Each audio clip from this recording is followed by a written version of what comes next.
Hey, what's up guys? Welcome back once again। आज की कहानी की शुरुआत होती है जैक नाम के आदमी से, जो एक सुनसान जंगल में अकेले पड़ा हुआ है। उसकी इस हालत को देखकर लग रहा है कि मानो किसी बड़े हादसे का शिकार हुआ है, क्योंकि उसे कुछ हल्के फुल्के फ्लैशबैक भी आ रहे हैं जिसमें वो खुद को एक हादसे का शिकार पाता है। जब उसकी आंख खुली तो हमने उसके पीछे दुर्घटनाग्रस्त हुई कार को देखा और ये समझ गए जो हमने अनुमान लगाया था वो एकदम सही था। अब जैक बाहर आकर किसी से मदद मांगने की कोशिश करता है। उसकी किस्मत अच्छी थी, तभी वहां एक कार गुजर रही है। उसने हाथ दिया तो वो रुक भी गई। जब वो उसके करीब आ गया तो किसी अनजान कारणों की वजह से उसके अंदर बैठी औरत मर चुकी थी, और सबसे ज्यादा अजीब बात यह थी कि उसके शरीर पर किसी भी प्रकार की कोई चोट का निशान नहीं था, लेकिन आंखें सफेद हो चुकी थी। इस चीज को देखकर घबराया हुआ जैक फौरन पुलिस को कॉल लगाता है, लेकिन जब उन्होंने उसे उसका नाम पूछा तो जैक की मानो हलक ही सूख गई। उसे खुद का नाम ही याद नहीं था, जो चीज उसे एकदम से झकझोर कर रख देती है। इसीलिए वो फौरन अपना ड्राइविंग कार्ड निकालता है और उसमें से अपना नाम देखकर उन्हें बताता है। इतने में एक कौवा आकर उसी कार पर गिर पड़ा, वो भी मरी हुई हालत में। लेकिन गौर करने वाली बात यहाँ ये थी कि उस कौवे की आंखें हूबहू उसी औरत की तरह सफेद हो चुकी थी। इतनी ही देर में इतना सब कुछ देखने के बाद वो घबराया हुआ जैक फौरन वहां से दूर भागने लगता है और किसी को ढूंढने की तलाश में लग गया।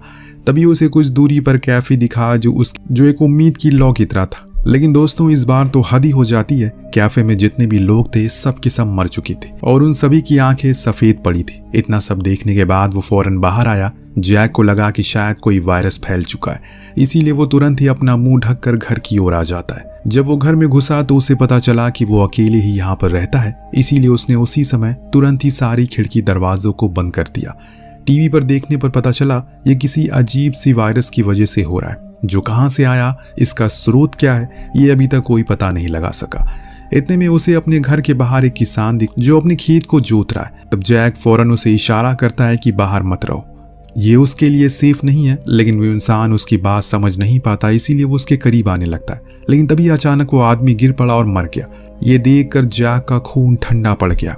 कुछ देर वो वहीं सहम कर खड़ा रहा। तभी न्यूज़ पर बताया जा रहा है कि पिछले कुछ मिनटों में कोई भी नहीं मरा, इसीलिए अब हमें लग रहा है कि ये वायरस खत्म हो चुका है। लेकिन फिर भी कोई घर से बाहर ना निकले जब तक हम संतुष्ट ना हो जाए कि ये चीज़ क्या थी। लेकिन यहाँ जैक के दिमाग की बत्ती जलती है। उसे समझ आया जब तक वो बाहर था तब तक लोग मर रहे थे, लेकिन जैसे ही वो घर के अंदर गया लोग मरना बंद हो गए। हालांकि एक फिजूल की बात थी, लेकिन उसे अब इस चीज को टेस्ट करना था। वो बाहर गया, जहाँ एक कौवा बैठा था। जैक उसके करीब जाने लगा और जैसे ही वो उसके एकदम करीब गया वो कौवा वहीं गिरकर अचानक मर गया। उसकी भी वही सफेद आंखें हो गई। अब दोस्तों, उसे पूरा यकीन हो गया शायद ये लोग वायरस के कारण नहीं बल्कि उसके कारण मर रहे हैं। जिन जिन लोगों के करीब वो अपने कदम बढ़ाता है वो बिना किसी वजह के तड़प कर मारे जाते हैं। पर यह चीज मुमकिन कैसे हो सकती है? सुबह तक तो सब कुछ ठीक था। कि आपको नहीं लगता कि जैक ये कोई ख्वाब देख रहा है? खैर, जो भी होगा हमें वो आगे जाकर पता चल जाएगा। फिलहाल हम जैक पर वापस आते हैं, जो अपने घर पर पूरी तरह से सील करना शुरू करता है, क्योंकि वो नहीं चाहता उसकी वजह से किसी की भी जान जाए। अब कुछ ही देर बाद उसका सामना एक लड़की से हो जाता है जो खुद का नाम जीन बताती है। हालांकि जैक उसे अपने करीब आने से मना करता है, लेकिन वे फिर भी उसके करीब आ गई। लेकिन अजीब चीज ये थी, उसे कुछ नहीं हुआ, ना ही वहां मौजूद एक कुत्ते को। इसे जैक को लगने लगा शायद जो कुछ भी था वो एकदम खत्म हो चुका है। दरअसल जीन को भी उसकी तरह कुछ भी याद नहीं है। वो तो हॉस्पिटल में मौजूद थी जहां उसे अपना नाम पता चला और वजह भी कि वो किस कारण यहाँ एडमिट थे। दरअसल जिस कार में जैक का एक्सीडेंट हुआ उसमें ये भी थी, लेकिन किस वजह से थी और कहां जा रही थी ये उसे पता नहीं है। वो हॉस्पिटल वालों से पूछकर उसके घर तो आई है ताकि पता लगा सके कि उन दोनों का रिश्ता क्या है। घर की हर चीजों को छानने के बाद भी उसे ऐसा कुछ नहीं मिला जिससे कि वो ये जान सके कि उन दोनों के बीच क्या रिश्ता है। तो वहीं जैक उसे कुछ नहीं बताता अपने उस शराब के बारे में, बस वो इतना पूछता है क्या उसे भी बाहर कुछ अजीब देखा। लेकिन जेन को तो अपने एक्सीडेंट के बाद कुछ याद ही नहीं आ रहा है। दोनों बात कर रहे होते हैं, पर जैक ने जब जाने से रिफ्लेक्शन देखा तो उसे अतीत की कुछ झलकियां याद आ गई, जिसमें वो एक ब्रिज पर है, उसके पास जेन आ रही है, इसीलिए वो उसे लेकर उसी ब्रिज पर पहुंचा। वहां भी कुछ जानकारी नहीं मिली। तभी जेन को भी अपने अतीत दिखा, जिसमें वो देखती है उसके हाथ में एक गोरा पन्ना है, जिसे देखकर वो एकदम से भावुक हो गई। जैक उसके पास आकर उसे सहानुभूति देता है। तभी वो वापस आज के समय में लौट आई। दोनों को कुछ खास हासिल नहीं होता। अब दोनों को कुछ खास हासिल नहीं होता यहाँ आकर, इसीलिए इन्होंने अपनी अपनी एक्सीडेंट साइट पर जाने का सोचा। हो सकता है वहां कुछ दिख जाए, जो कि सच था, क्योंकि जब ये वहां गए तो इन्हें कुछ ऐसा दिखा जो इनकी सोच से परे था। वहां पर असल में 5 मीटर के रेडियस का सर्कल बन चुका है जिसमें घास पूरी तरह से जलकर काली हो चुकी है। इतने में अचानक से जैक को एक बार फिर अतीत की झलक दिखती है। वो देखता है जैसे ही जेन पीछे मुड़ी उसके ऊपर एक जोरदार बिजली का झटका गिरा जिससे वो पूरी तरह से हिल गया, लेकिन कुछ ही देर में वो ठीक हो गया। उसके इस बर्ताव को देखकर अब जेन को वो कुछ ठीक नहीं करता, इसीलिए वो उसे आखिर में पूछ ही लेती है क्या वो उसे कुछ छुपा रहा है। तो वो हिम्मत करके उसे सब कुछ बता देता है असल में उसके साथ क्या हो रहा है। उस हादसे के बाद से जो सुनते ही जेन उसे दूर भागने लगती है। हालांकि जैक उसे बहुत कोशिश करता है उसे समझाने की, इसमें उसकी कोई गलती नहीं है, लेकिन वो नहीं रुकती। इतने में वहां पर एक पुलिस वाला जैक को ढूंढते ढूंढते आ गया, लेकिन जैसे ही वो उसके करीब आई उसकी भी हालत खराब होकर मौत हो जाती है। जैक को अब समझ में आ गया कि असल में माजरा क्या है। कुछ इस तरह से यहाँ पर इस कहानी का पहला प्लॉट खुलता है। दरअसल जब जेन उसके करीब रहे तो उसका ये श्राप काम नहीं करता, लेकिन सिर्फ उस 5 मीटर के रेडियस के अंदर ही उसे रहना पड़ेगा, तभी ये चीज काम करेगी। अगर वो उसके बाहर गई तो फिर से उससे पहला जैसा सब कुछ हो जाएगा, यानी कि लोग मरने लगेंगे।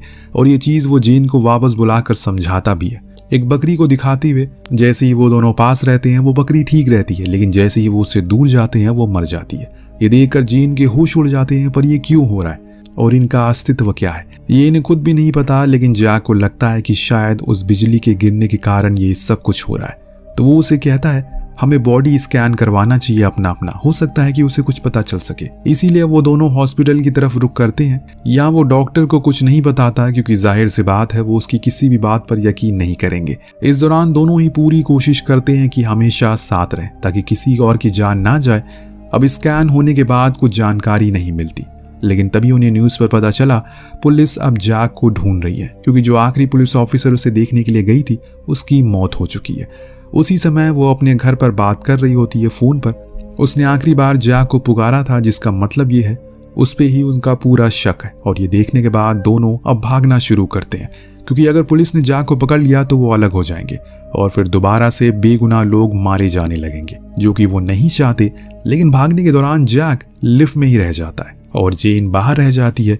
ये सीन काफी तनाव भरा होता है, परंतु समय रहते जेन तेजी से उसके पास आ जाती है, जिससे उस लिफ्ट में मौजूद किसी की जान नहीं गई।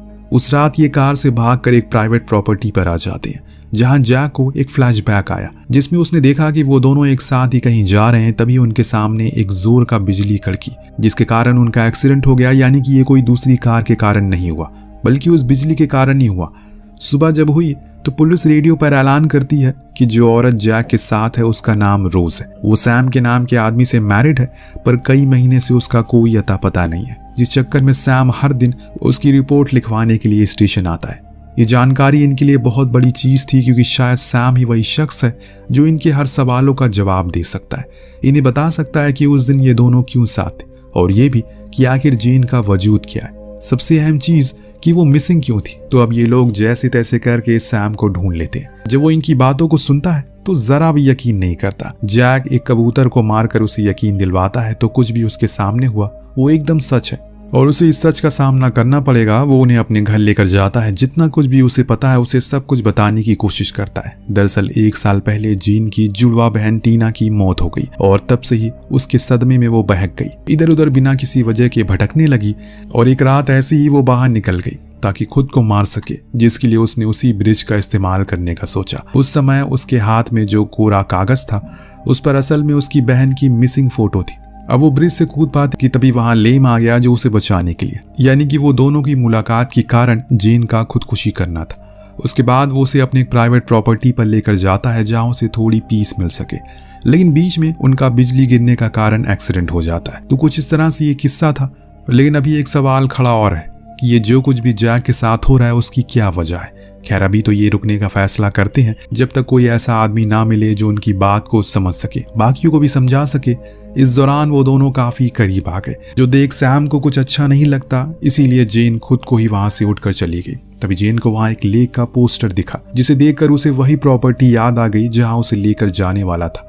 दरअसल वहां भी एक उसी तरह ही लेक था। इधर जेन और सैम के बीच में बहस हो जाती है, क्योंकि वो कुछ ज्यादा ही जेन के करीब जा रही है। इसीलिए चिड़चिड़ा होने के कारण सैम उनके पीठ पीछे पुलिस को बता देता है जैक के बारे में। लेकिन सुबह उसे अपनी इस हरकत पर बहुत पछतावा हो रहा था वो उन्हें भाग जाने को कहता है, पर वो नहीं भाग पाए क्योंकि तब तक वहां पुलिस पहुंच जाती है, जो सबसे पहले तो सैम और जेन को पकड़कर कार में बैठा देती है। लेकिन दोस्तों, जैसे ही जेन कार में बैठती है, अचानक से जितने भी लोग आसपास मौजूद थे सबके सब मारे जाते हैं। जिस चीज को देखकर जैक टूट सा जाता है क्योंकि उसकी जिंदगी सच में किसी शराब जैसी हो चुकी है। ऐसे ही कुछ जेन के साथ भी होता है। ऐसा लग रहा है कि मानो दोनों ही एक दूसरे से बन चुके हों। सैम जिंदा था, ऐसा क्यों हुआ ये आपको आगे आने पर पता चलेगा।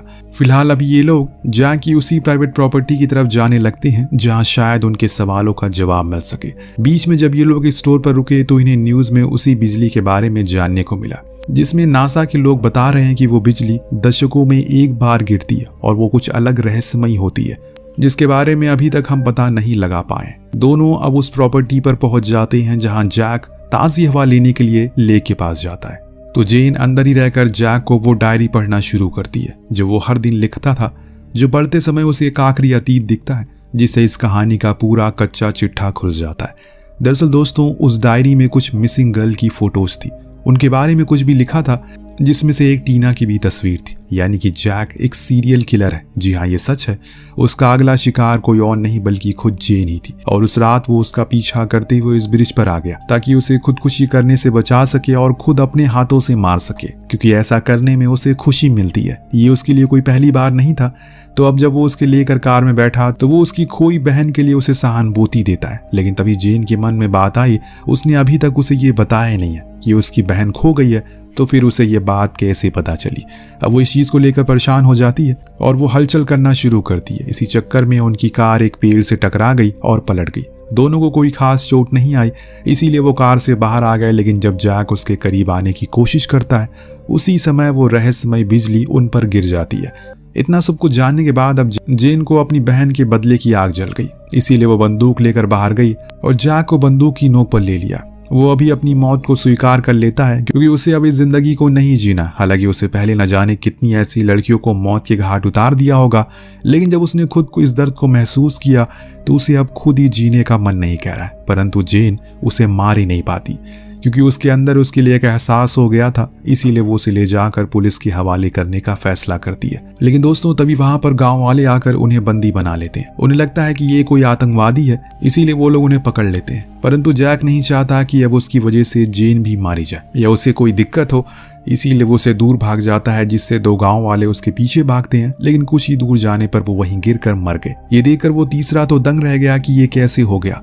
इस चीज का फायदा उठाकर जेन उसके चंगुल से भाग जाती है, लेकिन ज्यादा दूर नहीं क्योंकि वो आदमी उसे शूट कर देता है, जो गोली जाकर उसके पेट में लगती है। जेन भागते हुए आ तो इससे वो शख्स भी मर जाता है, लेकिन अभी भी जेन के अंदर जान बची थी। वो उसे लेकर फौरन हॉस्पिटल पहुंचा, लेकिन अब वो जिंदगी के साथ और जीना नहीं चाहती, इसीलिए कोने में जाकर वो खुद को शूट करके खत्म कर देता है। कुछ इस तरह से वो खुद की जिंदगी के साथ इस कहानी को भी खत्म हो जाती है। आपको इस कहानी में हर सवालों के जवाब किसी न किसी मोड़ पर मिल गया होगा। एक सवाल का रहस्य अभी तक नहीं हुआ कि आखिर वो बिजली थी क्या चीज जिसके कारण जेन के साथ ये सब गलत होने लगा। तो हमें पूरी कहानी में ये बताया नहीं गया है, पर ऐसा मुझे लगता है कि ब्रह्मांड में कुछ ऐसी चीजें या फिर कुछ ऐसी जगहें होती है जो इंसान की सोच से परे होती है। जैसे कि किसी ने आज तक अमेज़न जंगल को पूरा नहीं देखा क्योंकि कुछ लोगों का मानना है कि वो कभी खत्म ही नहीं होता। तो ऐसा ही कुछ उस बिजली के साथ भी हुआ होगा। वो एक अनंत शक्ति थी जो सिर्फ उन्हीं पर उस दिन गिरी, जिसका कोई तोड़ नहीं है और ना ही किसी को पता चल पाया कभी उसका वजूद क्या था। आपको क्या लगता है इसके पीछे क्या वजह होगी? हमें कमेंट करके जरूर बताइएगा। मिलते हैं अगले वीडियो में। Thank you so much watching. Peace out.